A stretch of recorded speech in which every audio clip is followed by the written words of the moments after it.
ចាជំរាបសួរបងប្អូនទាំងអស់គ្នាថ្ងៃនេះដែរគឺខ្ញុំធ្វើមិនដុតប្រហុកអង្ក្រងដែលជាម្ហូបប្រចាំតំបន់របស់អ្នកខេត្តសៀមរាបចាទាំងអស់នេះគឺជាគ្រឿងដែលខ្ញុំប្រើសម្រាប់ការចិញ្ច្រាំប្រហុកអង្ក្រងរបស់យើងចាគឺយើងមានប្រហុកកាភ្លេងសាច់ល្អចំនួន1ខាំអង្ក្រងចំនួន1ខាំហើយនឹងគល់ស្លឹកគ្រៃរំដេងស្លឹកក្រូចខ្ទឹមសម្ទេសហើយនឹងជីចាចំពោះជីសាំងហុំនឹងដែរបើសិនជាបងប្អូនចង់ច្រាំទុកយូរគឺបងប្អូនអត់ចាំបាច់ដាក់ទេតែបើយើងច្រាំហើយញ៉ាំភ្លាមគឺយើងប្រើជីសាំងហុំរបស់យើងគឺវាឈ្ងុយល្អចាហើយនឹងស្ករសជាមួយនឹងម្សៅស៊ុប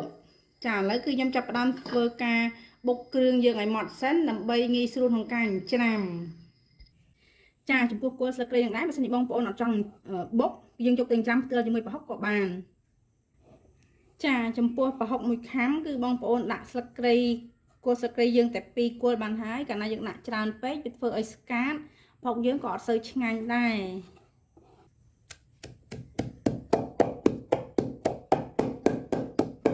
ចាចំពោះគល់ស្លឹកគ្រៃយ៉ាងណាយើងបុកតែល្មមបានហើយខ្ញុំដាក់ខ្ទឹមចូលឲ្យហើយ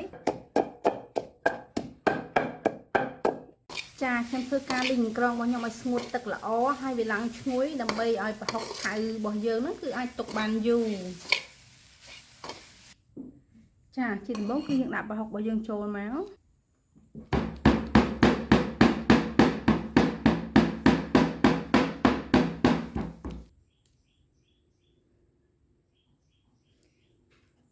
យើងធ្វើការច្រាំម្ទេសជាមួយប្រហុកដើម្បីឲ្យវាឆ្អិនល្អចានៅពេលដែលយើងធ្វើការច្រាំប្រហុកបានម៉ត់ហើយវាដាច់ស្បែកអស់ហើយគឺខ្ញុំចាប់ផ្ដើមដាក់គ្រឿងចូល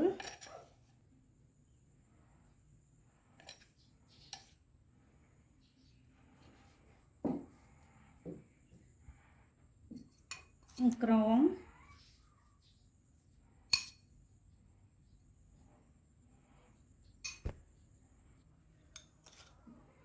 ស្ករស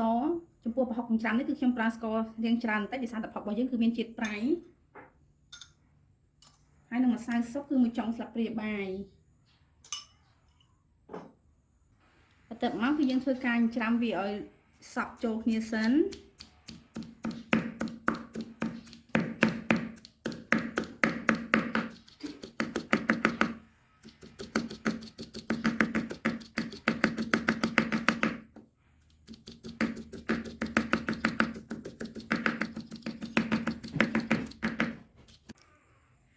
ចានៅពេលដែលយើងច្រាំប្រហុកជាមួយនឹងគ្រឿងអង្ក្រងបានម៉ត់ចូលគ្នាអស់ហើយគឺយើងអាចធ្វើការភ្លក់បានបងប្អូនអាចបន្ថែមម្ទេសឬមួយក៏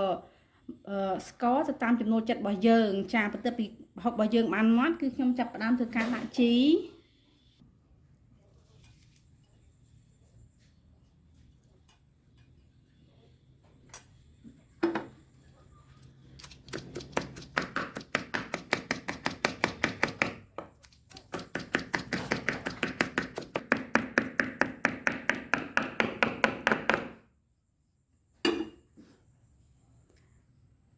ចាឥឡូវប្រហុកអង្ក្រងសៀមរាបរបស់ខ្ញុំគឺបានរួចរាល់ហើយបងប្អូនចាឥឡូវគឺខ្ញុំចាប់ផ្ដើមធ្វើការដុតមើលចំពោះគ្រឿងផ្សំរបស់យើងគឺមានដូចជាមិនស្រែរបស់យើងមួយគល់ស្លឹកគ្រៃស្លឹកក្រូចសើចម្សៅស៊ុបប្រេងខ្យងចាហើយនឹងចុងក្រោយគឺទឹកឃ្មុំចាឥឡូវគឺខ្ញុំចាប់ផ្ដើមធ្វើការប្រឡាក់មើលមុននឹងខ្ញុំយកទៅដុតគឺខ្ញុំមានប្រេងខ្យង1ស្លាបព្រាបាយម្សៅស៊ុបខ្នុរកន្លះស្លាបព្រាហើយនឹងទឹកឃ្មុំ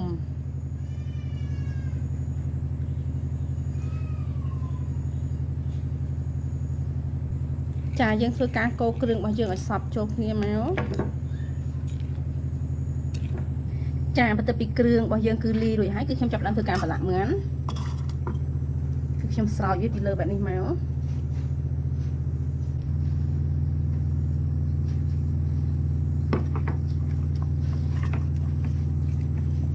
យើងធ្វើការលាបគ្រឿងឲ្យសព្វដើម្បីនៅពេលដែលមើលយើងឆ្អិនគឺវាមានជាតិឆ្ងាញ់ហើយវាមានពណ៌ក្រហមល្អប បន្ទាប់ពីយើងប្រឡាក់គ្រឿងក្នុងសាច់មកយើងសពហើយគឺខ្ញុំចាប់ផ្ដើមញ៉ាត់គល់ស្លឹកគ្រៃចូលខ្ញុំប្រដាក់ស្គាល់វាចំនួន3ហើយក្នុងពោះមុននេះដែរយើងកុំដាក់អីច្រើនឲ្យវាចង្អៀតកាលណាយើងដាក់ច្រើនពេកគឺវាអត់ឆ្អិនទេតែមកខ្ញុំដាក់ស្លឹកក្រូច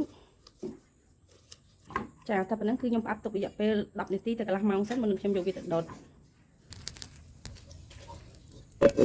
ចានៅពេលដែលខ្លាញ់ក្តៅគឺខ្ញុំចាប់ផ្ដើមដាក់គល់ស្លឹកគ្រៃស្លឹកក្រូច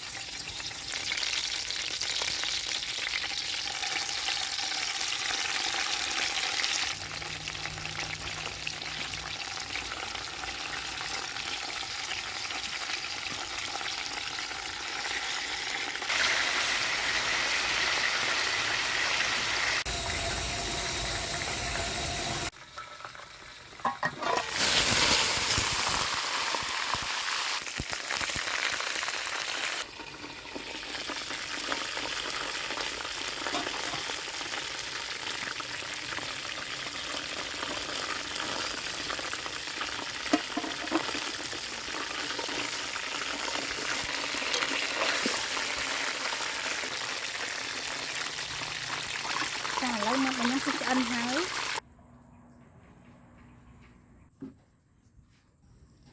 ចាឥឡូវមិនដុតប្រហុកអង្ក្រងសៀមរាបរបស់ខ្ញុំគឺបានឆ្អិនរួចរាល់អស់ហើយ